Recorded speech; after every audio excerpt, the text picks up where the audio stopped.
नमस्कार श्री स्वामी समर्थ सर्वांना. तुमच्या सर्वांचं पुन्हा एकदा आपल्या ह्या यूट्यूब चॅनलवर खूप खूप स्वागत आहे. तर बघा, 30 नोव्हेंबरला ही संकष्टी चतुर्थी आलेली आहे. या दिवशी व्रत केल्यास श्री गणेशाच्या आशीर्वादाने ज्ञान आणि ऐश्वर्य प्राप्त होते. संकष्टी चतुर्थीला श्री गणेशाचे व्रत ठेवल्याने आणि या दिवशी विधिपूर्वक श्री गणेशाची पूजा केल्याने बाप्पांचे आशीर्वाद आपल्याला प्राप्त होतात. कार्तिक महिन्यातील संकष्टी चतुर्थीचे व्रत केल्यास भक्तांच्या सर्व मनोकामना पूर्ण होतात असे देखील मानले जाते. संकष्टी चतुर्थीला आपण उपवास करत असतो. गणपती बाप्पांची सकाळी विधिवत पद्धतीने पूजा आपण करत असतो. गणपती बाप्पांना अभिषेक घालत असतो. गणपती बाप्पांना या दिवशी आवर्जून आपण दुर्वा आणि लाल जास्वंदाचं फूल आणि मोदकाचा नैवेद्य किंवा एखादा गोडाचा नैवेद्य आपण आवर्जून अर्पण करत असतो. गणपती बाप्पा हे बुद्धीची देवता आहेत, त्याचबरोबर हे संकटनाशक आहे, त्याचबरोबर विघ्नहर्ता आहेत. त्यांच्या नावामध्येच विघ्नहर्ता हे दिलेला आहे. याचबरोबर गणपती बाप्पा हे बुद्धीचे, ज्ञानाचे देवता आहे.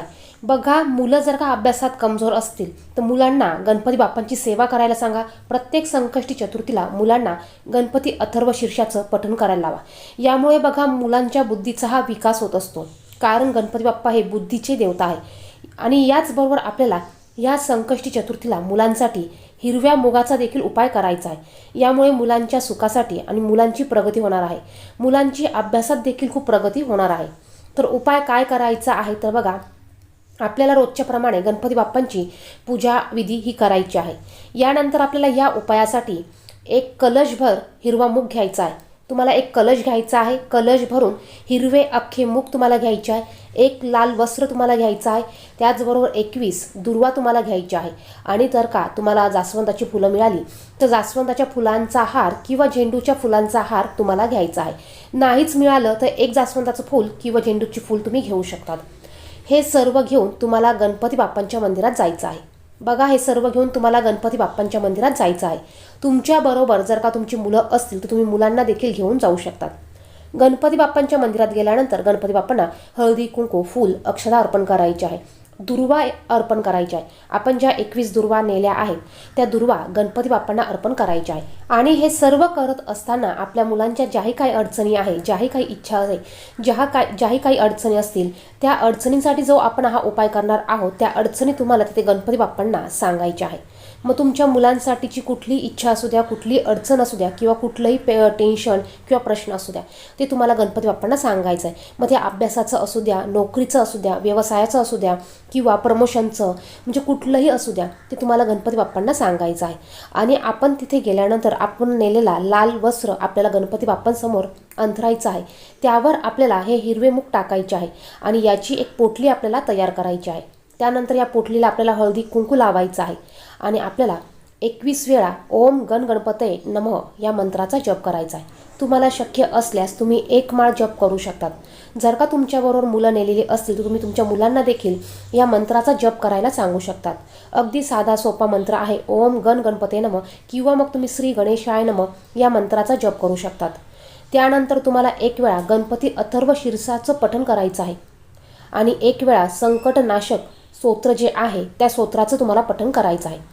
मुलं वाचण्यासारखी असतील तर मुलांना तुम्ही वाचायला सांगू शकतात किंवा मग तुम्ही हा स्वतः उपाय मुलांसाठी करू शकतात. आता हा उपाय आजी आजोबा कोणीही आपल्या मुलांसाठी, नातवासाठी करू शकतात.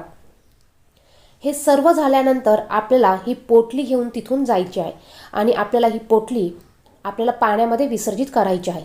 जर का तुमची मुलं तुमच्या बरोबर असतील तर तुम्ही तुमच्या मुलांच्या हातून ही पोटली मुलांना खोलायला लावायची आहे आणि त्यानंतर हे हिरवे मूग आपल्याला पाण्यामध्ये विसर्जित करायचे आहे. आणि त्याचबरोबर हे लाल वस्त्र देखील आपल्याला पाण्यात विसर्जित करायचं आहे. हे करत असताना तिथे सुद्धा तुम्हाला तुमची इच्छा प्रकट करायची आहे. तुम्ही गणपती बाप्पांच्या मंदिरात जी इच्छा प्रकट केली असेल, जी अडचण गणपती बाप्पांना सांगितली असेल, तीच इच्छा, तीच अडचण तुम्हाला इथे देखील बोलायची आहे. जेही काही तुम्ही तुमच्या मुलांसाठी बोललेला असाल ते तुम्हाला सांगायचं आहे की ही इच्छा माझी पूर्ण होऊ दे, या अडचणी माझ्या दूर होऊ दे, किंवा मुलाचं हे काम होत नाही आहे, हे काम पूर्ण होऊ दे, जेही काही कारण असेल ते कारण तुम्हाला तिथे बोलायचं आहे.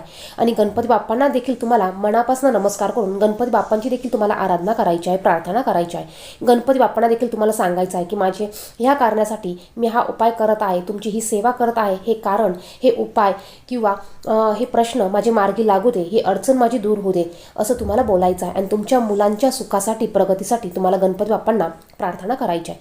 बघा, अतिशय प्रभावी असा हा एक उपाय आहे. हा उपाय तुम्ही तुमच्या मुलांच्या प्रगतीसाठी, शिक्षणासाठी, व्यापारासाठी, नोकरीसाठी करू शकतात. बघा, प्रत्येक संकष्टी चतुर्थीला तुम्ही हे उपाय करू शकतात. तुम्हाला जेही काही व्हिडिओमध्ये उपाय सांगितलेले आहेत त्यापैकी तुम्हाला जे उपाय शक्य असतील आणि ज्या अडचणी तुम्हाला असतील त्या अडचणींवर ते उपाय तुम्ही करायचे आहे. व्हिडिओत सांगितलेली माहिती आवडली तर व्हिडिओला नक्कीच लाईक करा. चॅनलवर नवीन असेल तर चॅनलला सबस्क्राईब करा. धन्यवाद. श्री स्वामी समर्थ.